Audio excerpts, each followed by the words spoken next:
In a previous episode, I talked about motivating people to change their behavior by helping them to see and feel the change. A second important task in motivating someone to change is to make the change feel small.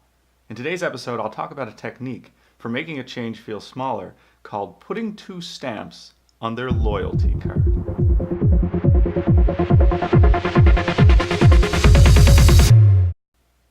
In 2007, Aaliyah Crum and Ellen Langer published a study on hotel maids and their exercise habits. Here's Aaliyah Crum.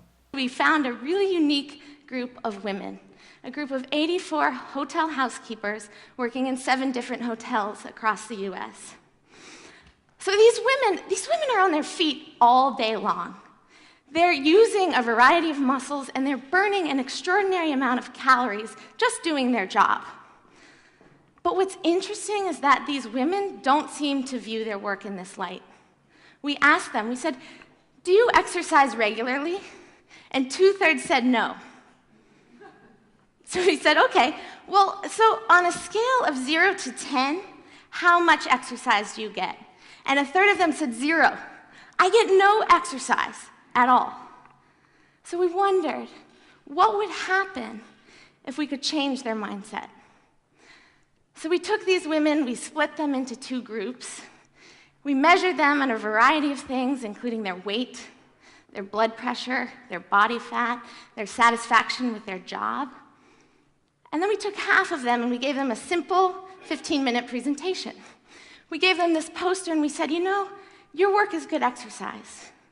It satisfies the Surgeon General's requirements, which are quite simply to accumulate about 30 minutes of moderate physical activity. You should expect to receive those benefits. 15 minutes. We came back 4 weeks later and we measured them again. Not surprisingly, the group that didn't receive this information didn't change. But those that did looked different. They dropped weight. They had a significant reduction in systolic blood pressure. They dropped body fat. And they reported liking their job more. What do you think was causing the maids to become so fit? In another story, a car wash introduced loyalty cards. Every time a customer got a car wash, they received a stamp in their loyalty card. When they filled up the card, they got a free wash. This gets interesting because the car wash created 2 types of cards.